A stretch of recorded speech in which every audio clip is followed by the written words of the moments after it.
Welcome back my friends, please listen carefully. आज हम लोग नया चैप्टर और नया टॉपिक स्टार्ट करेंगे। चैप्टर का नाम है ऑल्टरनेटिंग करंट, या इसको हम कहेंगे प्रत्यावर्ती धारा। अभी तक इससे पीछे जो हमने धाराएं पढ़ी हैं वो सब डीसी थी, दिष्ट धारा थी। दिष्ट धारा की दिशा हमेशा नियत रहती, कांस्टेंट, बदलती नहीं है। और जो अल्टरनेटिंग करंट है ये लगातार इसकी दिशा बदलती है, इसका मान बदलता रहता है। ऑल्टरनेट पॉजिटिव निगेटिव नहीं, दो डायरेक्शन में चेंज होता है, इसीलिए इसका नाम है ऑल्टरनेटिंग। प्रत्यावर्ती धारा को अच्छे से समझने के लिए पहले हम इसका एक जनरेटर पढ़ाएंगे, यानी डायनेमो, एसी जनरेटर। हो सकता है आपने 10th स्टैंडर्ड में पढ़ा भी हो, नहीं पढ़ा है तो आज पढ़ा देते हैं, सीख लीजिए। यानी इस चैप्टर का नाम तो आप डाल ही लीजिए, प्रत्यावर्ती धारा, इंग्लिश में कहें तो अल्टरनेटिंग करंट। इसमें सबसे पहले हम आपको प्रत्यावर्ती धारा जनित्र पढ़ाने वाले हैं। क्या? प्रत्यावर्ती धारा जनित्र। जनित्र माने जनरेटर, जो जन्म दे वो जनरेटर है। धारा को जनरेट करने वाली डिवाइस का हम चर्चा करेंगे, फिर इसमें एक फार्मूला बनेगा। तो सबसे पहला जो हेडिंग आपका टॉपिक का नाम पड़ेगा, हेडिंग डाल दें प्रत्यावर्ती धारा जनित्र। प्रत्यावर्ती धारा जनित्र, ये तो नाम है चैप्टर का। इंग्लिश में कहें तो अल्टरनेटिंग करंट जनरेटर, इसी को डायनेमो बोलते हैं। क्या बोलते हैं? डायनेमो वर्ड सुना होगा आपने। चलो हम इसकी बात करते हैं। इसमें सबसे पहले ये है क्या, तो हम कहेंगे एक ऐसा यंत्र, मोटर पढ़ा होगा आपने हाई स्कूल में, मोटर विद्युत धारा को यांत्रिक कार्य में बदलता है। मोटर का उल्टा ये है, यानी ऐसा यंत्र जो यांत्रिक कार्य को विद्युत धारा में बदल दे, उसको जनरेटर कहते हैं। क्या कहते हैं? जनित्र। तो पहली आप एक लाइन जो परिभाषा लिखिएगा वो यही लिखनी है। लिखिए, यह एक ऐसी युक्ति है, युक्ति माने डिवाइस, यह एक ऐसी युक्ति है, युक्ति को इंग्लिश में अगर कहें तो डिवाइस कहते हैं। क्या कहते हैं? यह एक ऐसी युक्ति है जो यांत्रिक कार्य को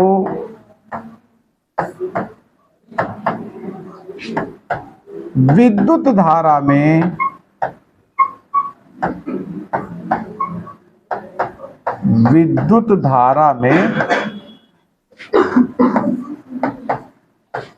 बदल देती है। देती है, देता है, कुछ भी बदल देता है, लिख दो। ये तो एक लाइन की परिभाषा हो गई। ये है क्या? तो जो यांत्रिक कार्य को करंट में कन्वर्ट कर दे, वो जनरेटर है, वो जनित्र है। अब बात आती है इसका सिद्धांत क्या है। हम इसके सिद्धांत पे चर्चा करते हैं। तो अगला हेडिंग पड़ जाएगा सिद्धांत। इंग्लिश में कहें सिद्धांत को क्या कहते हो?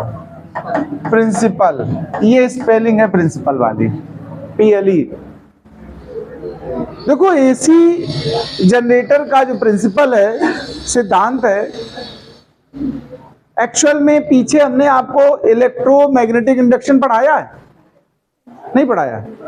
विद्युत चुंबकीय प्रेरण, विद्युत चुंबकीय प्रेरण ही यहां पर यूज किया जाता है। मतलब होता क्या है, अगर कोई कुंडली, कॉइल अगर रखी हो किसी चुंबकीय क्षेत्र में और उसको अगर जल्दी जल्दी घुमाया जाए तेजी के साथ, तो उससे गुजरने वाली फ्लक्स रेखाओं की संख्या बार बार बदलेगी कि नहीं बदलेगी? बताओ। और बार बार अगर फ्लक्स बदलता है तो प्रेरित विद्युत वाहक बल पैदा होता, याद है? और सर्किट को अगर पूरा कंप्लीट कर दिया जाए तो एक धारा बहने लगती, बताया था? उस धारा को क्या कहते थे? प्रेरित धारा। क्या कहते थे? प्रेरित धारा बहने लगती है।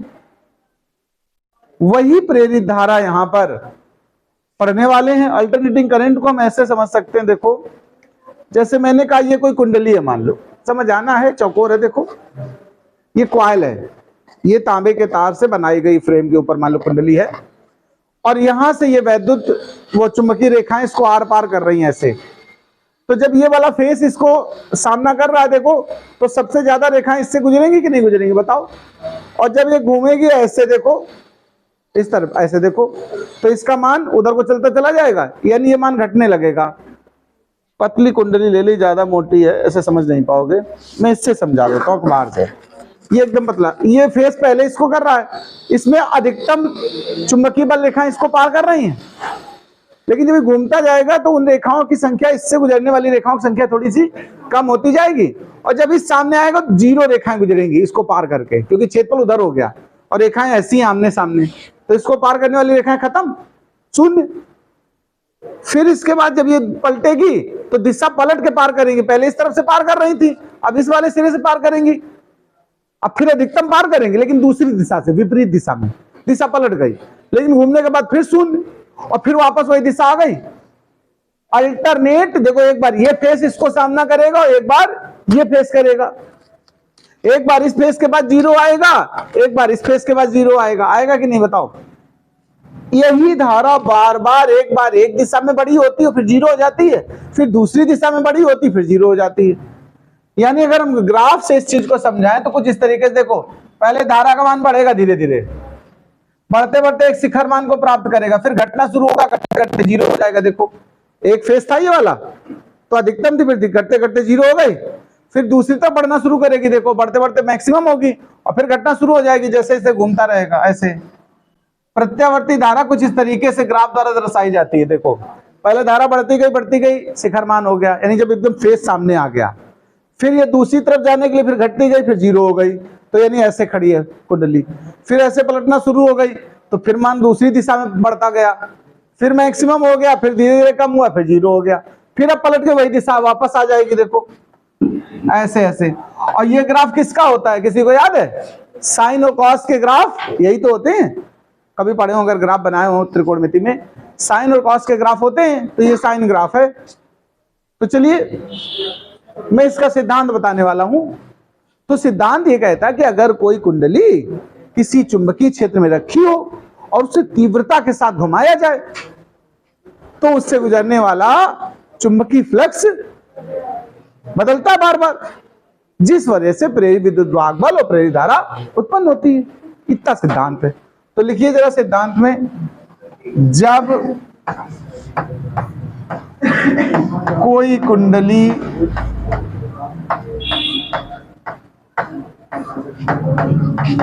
किसी प्रबल चुंबकीय क्षेत्र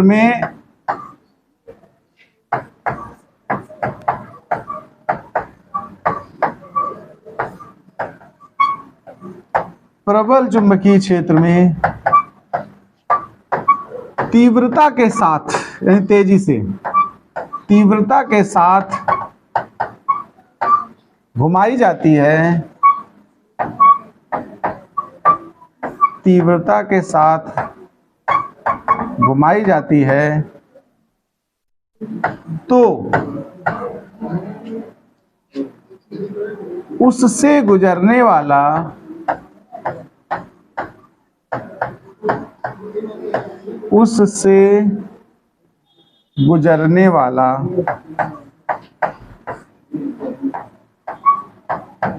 चुंबकीय फ्लक्स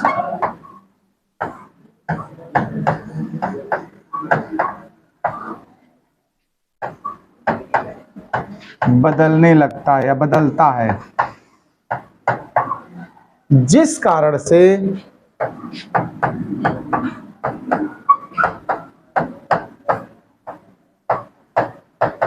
एक प्रेरित धारा प्रवाहित होती है, एक प्रेरित धारा प्रवाहित होती है। अगर इस धारा की दिशा कभी ज्ञात करनी हो तो फ्लेमिंग के दाएं हाथ का नियम लगाते हैं। इसमें क्या लगाते हैं? हाँ, इसकी दिशा फ्लेमिंग के दाएं हाथ के नियम से इसकी दिशा फ्लेमिंग के दाएं हाथ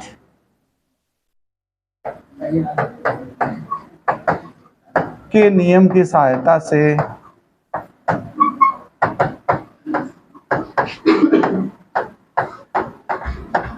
ज्ञात करते हैं। ये तो तुम्हारा मैटर इसका हुआ, ये सिद्धांत हुआ। अब हम बात करते हैं रचना की। किसकी?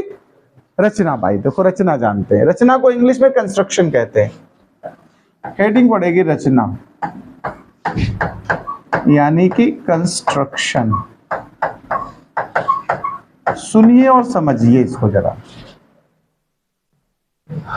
देखो, जनरेटर में मुख्य 4 पार्ट होते मेन। मैं एक एक बनाता जाता हूं, समझाता जाता हूं, फिर मैं लिखाता हूं। देखो, एक तो सबसे पहला एक भाग होता है जिसे हम कहते हैं शक्तिशाली चुंबक। ये मान लो उत्तरी ध्रुव है चुंबक का, ऐसे ही हम लोग क्या बनाते हैं, दक्षिणी ध्रुव। ये दक्षिणी ध्रुव है। चुंबक के 2 ध्रुव आमने सामने हैं, एक उत्तरी और एक हाँ, ये मान लो हमारा जो चुंबक है ये कैसा है, नॉर्थ पोल है, और ये चुंबक का दक्षिण ध्रुव है, माने साउथ पोल है। इसके बीच में एक हम फ्रेम बनाएंगे, क्वाल बनाएंगे आयताकार। ज्यादातर एल्यूमिनियम का फ्रेम होता है, उसके ऊपर तांबे का तार लपेट के उसको बनाया जाता है। तो हम एक फ्रेम बना रहे हैं और उस पर हम तांबे का तार लपेटेंगे। ये देखो 4 कोने की आयताकार टाइप की एक कुंडली बनाई गई है, ऐसे घुमाई जाएगी। ये घूर्णन अक्ष कहलाएगा। जो डॉट डॉट बनाया मैंने, ये घूर्णन अक्ष घुमाएंगे तो इसका वेग ओमेगा माना जाएगा। क्या माना जाएगा? ये जो कुंडली बनाई है, हो सकता है n फेरे हों। कितने फेरे हों? फेरों की संख्या n हो सकती है। फिलहाल हम इसमें कोई अभी बता नहीं रहे कितने फेरे हैं, बाद में बोल देंगे अगर n फेरे हों। कितने फेरे हों? n फेरे हों। जरा एक एक बात को थोड़ा सा सीरियसली सुनते जाना आप लोग। अभी तो ये फ्रेम बना दिया हमने, आप सिंगल वायर से भी बना सकते हो। ठीक, तो देखो 2 भाग हो गए आपके सामने। जनरेटर के हमने कहा 2 भाग होते हैं, मतलब 4 होते हैं टोटल, 2 दिखा दिए। कौन से? चुंबकीय ध्रुव यानी चुंबक शक्तिशाली एक भाग, कुंडली। इसका नाम दे दो कोई, इसका नाम दे देते हम, चलो A B C D। नाम क्या है इसका? ABCD कह दिया। अब देखो यहां पर ऐसे गोल गोल 2 रिंग जुड़ी होती हैं, यहां पर एक इस तरफ एक इस तरफ। तो 2 रिंग हम यहां पर जोड़ रहे हैं। एक रिंग ये जुड़ी है, देखो एक रिंग हमारी ये जुड़ी है, और एक रिंग इस तरफ जुड़ी है। एक रिंग का नाम R1 कह दो, एक का R2 कह दो। रिंग माने वलय, वलय बोलते हैं इसको, सर्पी वलय। इंग्लिश में इसको स्लिप रिंग कहते हैं। क्या कहते हैं? और वैसे सर्पी वलय कह सकते हो। और इन वलय से साइड में कार्बन के 2 ब्रुश जुड़े होते हैं, इनको बोलते हैं कार्बन ब्रश। क्या बोलते हैं भाई जी?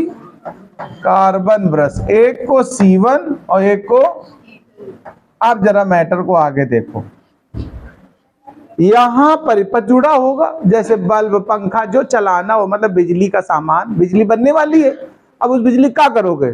कोई शॉक लगा, मतलब करंट तो खाओगे नहीं, कोई उपकरण जोड़ोगे कि नहीं जोड़ोगे? तो यहां पर इधर आपका एक कोई सर्किट तैयार कर लो और उसमें एक स्विच लगा दो, एक तो ऑन ऑफ करने के लिए, और ये मान लो बल्ब लगा दिया, बल्ब जल रहा, आराम से पढ़ाई करो कायदे से।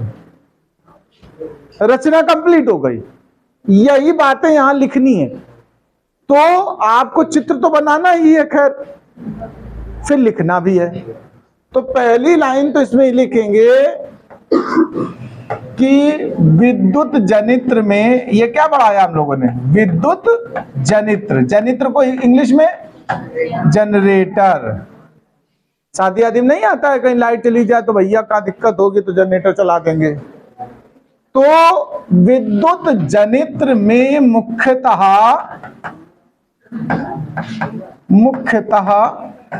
4 भाग हैं। कितने भाग हैं? आओ एक एक भाग की चर्चा करते हैं। सबसे पहला भाग अगर हेडिंग डालना चाहो आप तो डाल सकते हो, क्या? शक्तिशाली चुंबक। होता कि नहीं? ये चुंबकीय ध्रुव। तो देखो, शक्तिशाली चुंबकीय ध्रुव,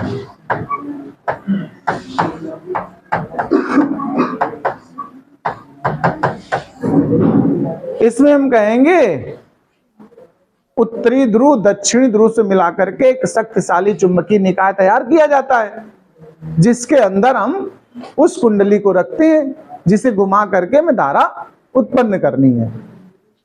तो लिखना है यहां पर, यहां NYS एक शक्तिशाली चुंबक के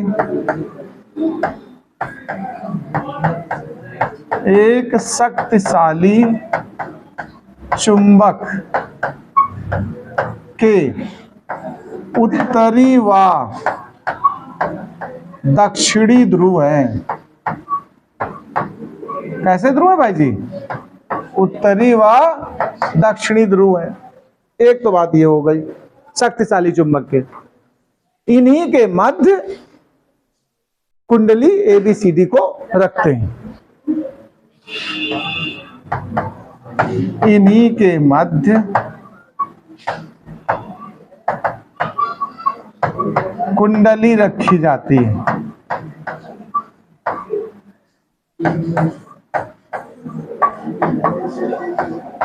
इन्हीं के मध्य कुंडली रखी जाती है।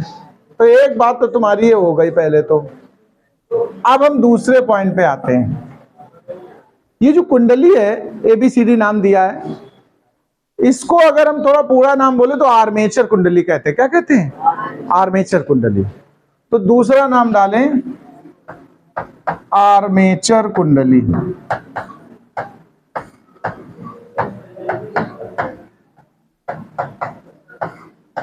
आर्मेचर कुंडली के बारे में समझ लो।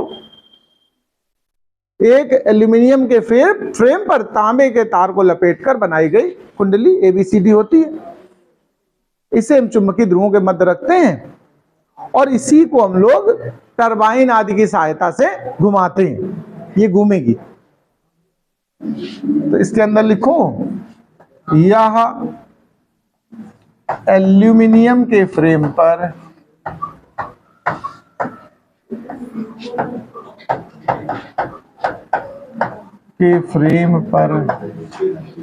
तांबे के तार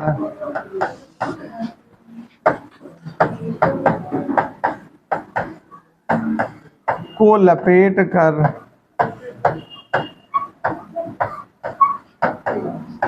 बनाई गई कुंडली होती है।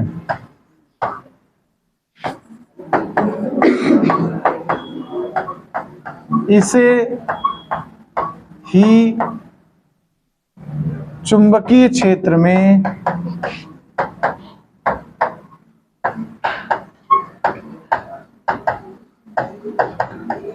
तेजी से घुमाया जाता है। तेजी से घुमाया जाता है। ठीक है भाई।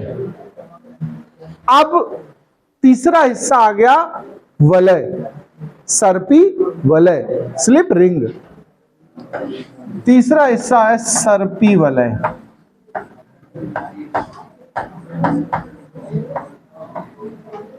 इंग्लिश में कहते हैं स्लिप रिंग्स। देखिए, सर्पी वलय ये भी धातु के बने होते हैं।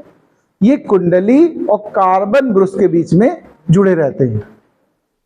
ये स्लिप करते रहते हैं। तो ये संख्या में 2 होते हैं। कितने होते हैं?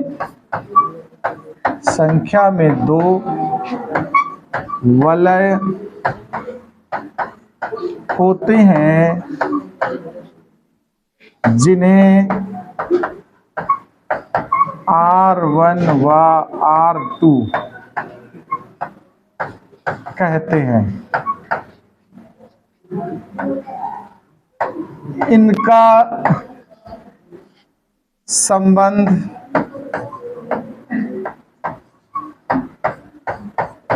एक और आर्मेचर कुंडली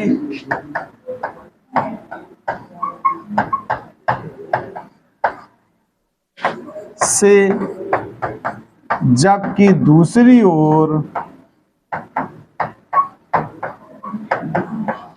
कार्बन ब्रश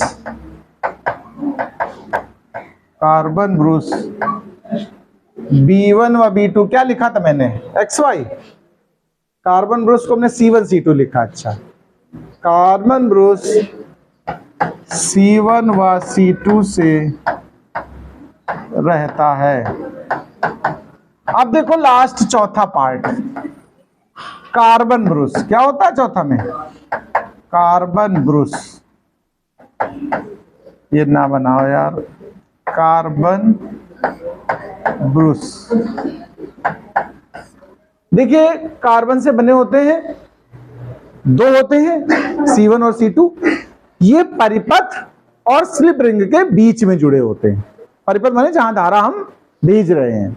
ये मोटर में भी लगे होते हैं, मोटर में धारा लाते हैं सर्किट से और कुंडली को देते हैं। यहां कुंडली से धारा लेते हैं और सर्किट को देते हैं, मीडिएटर है बीच में। ये कार्बन ब्रश C1 व C2 कार्बन ब्रश है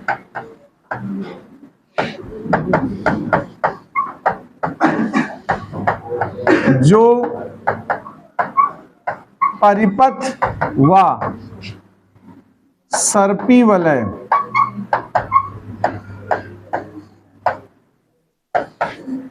R1 तथा R2 के मध्य जुड़े होते हैं, लगे होते हैं, कुछ भी कह दो। ये देखिए हमने AC जनरेटर की रचना समझा दी। अब कोई पूछ सकता क्रिया विधि बताओ, क्या पूछा, तो आप क्रिया विधि पे बात करते हैं। किस पे बात करेंगे हम, क्रिया विधि या कार्य विधि, वर्किंग। आप क्रिया विधि लिख सकते हो या कार्य विधि लिख सकते हो, इंग्लिश में वर्किंग। एक बार मैं समझा दूं फिर से, वैसे समझा चुका हूं फिर भी आप सुनो। देखो मेरी बात ध्यान से सुनना। हम लोग क्या करेंगे, इस कुंडली को ऐसे घुमाएंगे बार बार। जब आप इस कुंडली को यूं यूं यूं घुमाओगे ऐसे, ध्यान देना, किसी माध्यम से, जैसे आप देखो पुराने जमाने में ट्रैक्टर वगैरह में या इंजन में ऐसे हैंडल लगाते थे, घुमाते थे। वो कैसे घूम रहा है, टरबाइन होता है, बता दूं, डैम होता है, डैम का पानी ऊंचाई पे होता है, नीचे टरबाइन के ब्लेड लगे होते हैं ऐसे।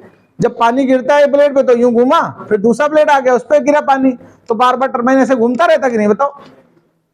यानी यांत्रिक कार्य हो रहा है और टरबाइन से ये पूरा सिस्टम जुड़ा है। ये मोटर, ये तुम्हारी जुड़ गई जनरेटर, तो ये कुंडली घूमी, इससे धारा पैदा हुई, सर्किट में आ गई धारा, ऐसे बिजली पैदा होती है। तो यहाँ क्रिया विधि में यही कहना है कि जब इस कुंडली को हम घुमाते हैं तीव्रता के साथ चुंबकीय क्षेत्र के अंदर, तो इसके घूर्णन की वजह से लगातार चुंबकीय फ्लक्स बदलता है और प्रेरित धारा उत्पन्न हो जाती है, जो कि स्लिप रिंग R1 R2 और कार्बन ब्रश C1 C2 से होते हुए परिपथ को प्राप्त हो जाती है। ये धारा बनने का तरीका है, यही हम लिखने जा रहे हैं। तो चलिए क्रिया विधि पे बात करते हैं। जब कुंडली, अगर नाम लिखा है तो ठीक ना, लिख देना ABCD। जब कुंडली ABCD को शीघ्रता से घुमाया जाता है, तेजी से यानी बहुत तीव्र गति से, शीघ्रता से घुमाया जाता है, शीघ्रता से चुंबकीय क्षेत्र में घुमाया जाता है, चुंबकीय क्षेत्र में घुमाया जाता है, तो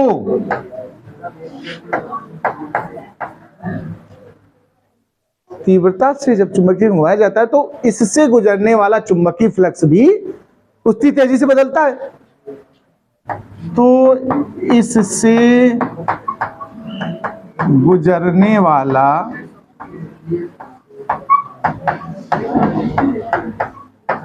चुंबकीय क्षेत्र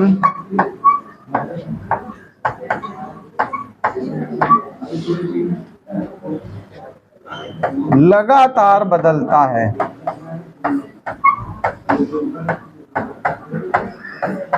लगातार बदलता है, जिससे कि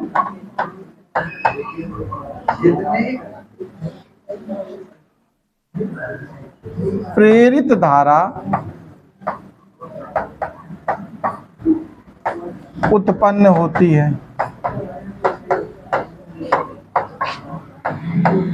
यह धारा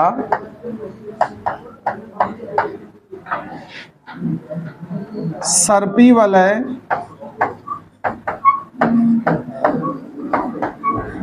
R1 व R2 तथा कार्बन ब्रुश C1 व C2 से होते हुए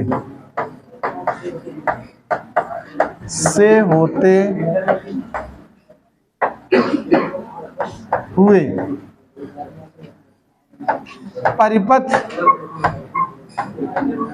में पहुंचती है। देखिए, ये इतना हिस्सा अगर आप लिख दोगे तो क्लास 10th के लिए भी पर्याप्त है। कक्षा 10 में अगर ये प्रश्न आता तो हम इतना ही लिखते। तो आप सोचते हो फिर इंटर में क्या पढ़ा रहे हो? इंटर में इसके लिए एक सूत्र बनाने वाला हूं मैं। अब हम व्यंजक की स्थापना करने वाले, ये एक्स्ट्रा आपके लिए एक्स्ट्रा काम है। व्यंजक की स्थापना, धारा और विद्युत वाहक बल का सूत्र कैसे बनेगा, क्या होता है, वो हम यहां पर चर्चा करते हैं। तो सबसे पहले हमने मान लिया कि कोई कुंडली है, आयताकार है, लंबाई L है, चौड़ाई मान लो B है, तो क्षेत्रफल L इंटू B A हो गया कि नहीं? फेरों की संख्या N है और चुंबकीय क्षेत्र B में इसे हम ओमेगा कोणीय वेग से घुमा रहे हैं। मेरी बात को सुनिए जो मैं लिख रहा हूं।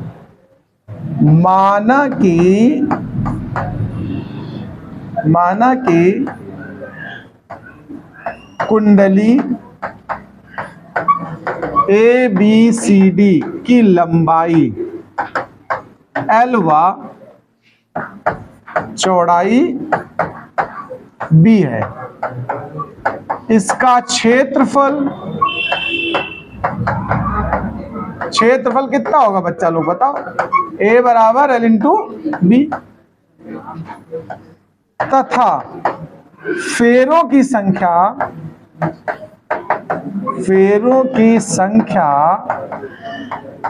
N है।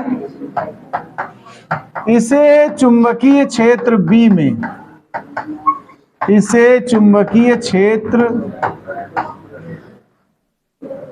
राइटिंग समझ लोगे ना?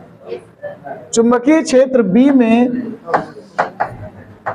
कोणीय वेग ओमेगा से घुमाया जाता है।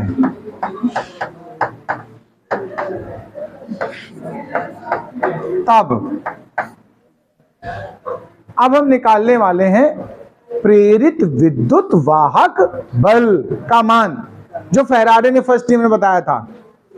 तब प्रेरित विद्युत वाहक बल, नोट आराम से कर लेना, तसल्ली से एकदम याद करो। मैंने फैराडे के प्रथम नियम पढ़ाया था, E बराबर minus N delta phi upon delta T या D phi upon D T पढ़ाया था, सबको पढ़ाया था। अच्छा, तो माइनस एन, चाहे डी फाई लिख दो और चाहे तो डेल्टा फाई लिख दो। अच्छा, एक बात सुनो, माइनस एन और डी बाई डी टी तो ठीक है, और बी इंटू ए लिख सकते हो कि नहीं लिख सकते हो बताओ? और मान लो ये जो कुंडली है, थोड़ा एक लाइन इसमें डायग्राम में बढ़ाऊंगा मैं, बहुत ऊपर चली गई कुंडली। अच्छा, ये मान लो अभी थोड़ी देर के लिए, ये इसका चुंबकीय क्षेत्र B है देखो, और इसकी जो लंबाई चौड़ाई है क्षेत्रफल का घटक है वो थीटा कोण, भाई कोण बदलता रहेगा ना लगातार, तो मान लो A के साथ इसका जो कोण बन रहा है वो कितना बन रहा है, ये मान लो क्षेत्रफल सदिश है, इसके साथ कोण कितना बन रहा है, थीटा। तो थीटा कोण बनाते हुए घूम रही है उस समय, ये सामान्य स्थिति होती है।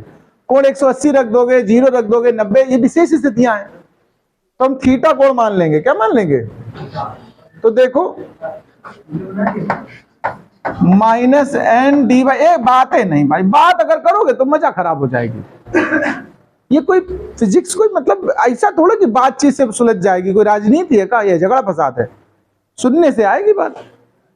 झगड़ा फसाद हमेशा बातचीत से सुलझता है।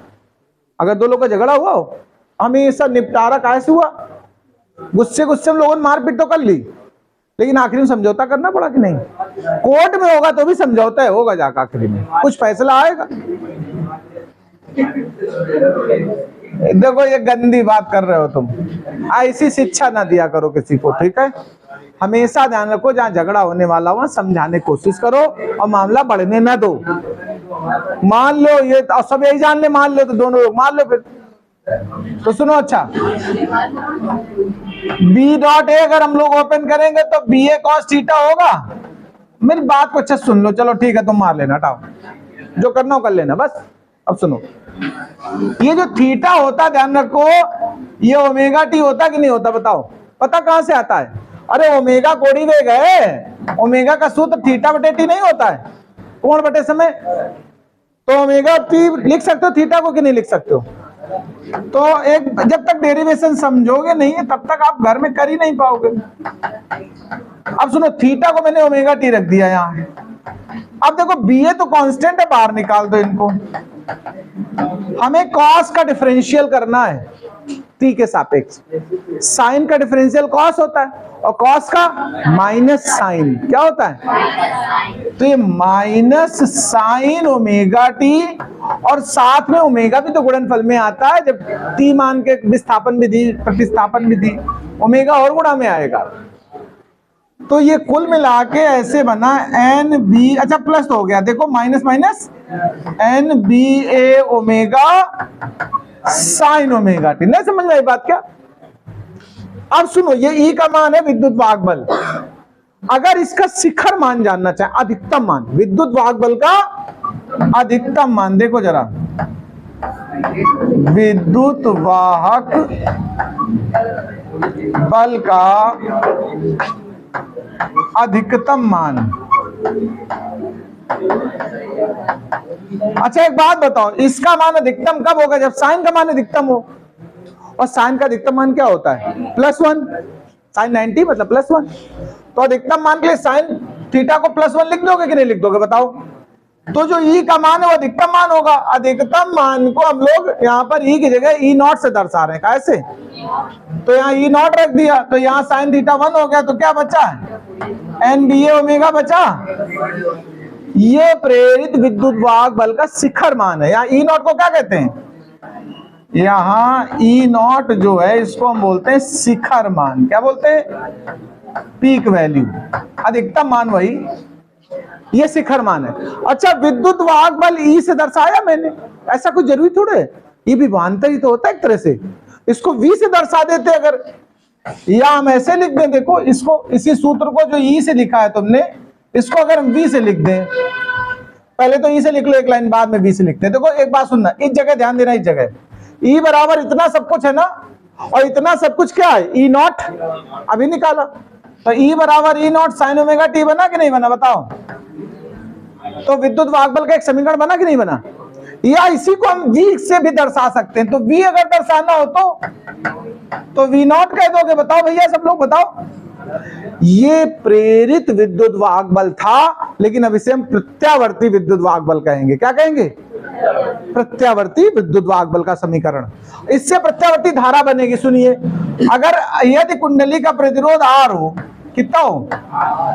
यदि कुंडली का प्रतिरोध R हो भाई जी, तो बताना जरा मैटर। ओम का नियम पढ़ा, V बराबर IR। तो ये आई आर नहीं हो जाएगा, और आर उधर पक्षांतर कर दो। अच्छा, तो वी नॉट बटे, अच्छा ये भी एक प्रतिरोध बना कि नहीं बना, वो धारा बनी कि नहीं बनी बताओ।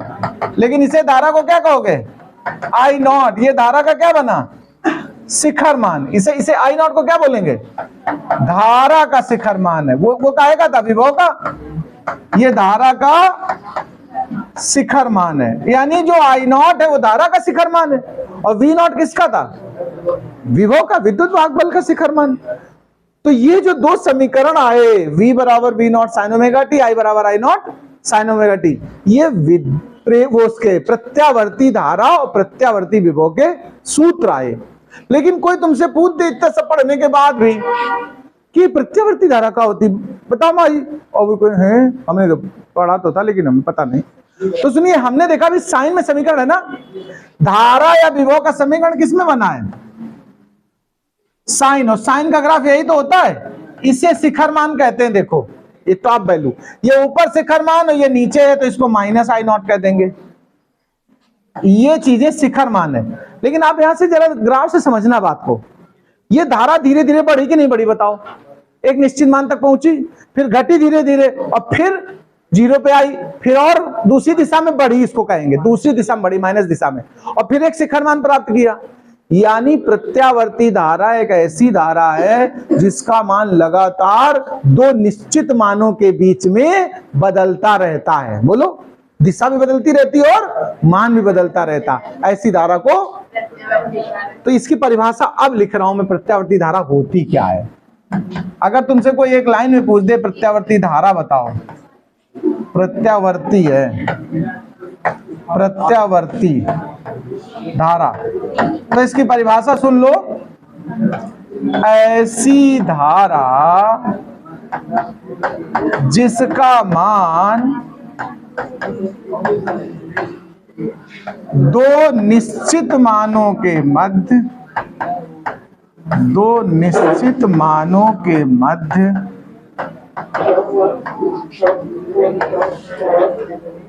लगातार बदलता रहता है तथा इसकी दिशा भी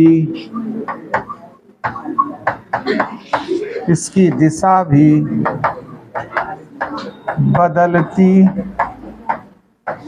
रहती है। अब आप लोग आराम से नोट कर लो। इतनी देर वीडियो में बने रहने के लिए आपका धन्यवाद।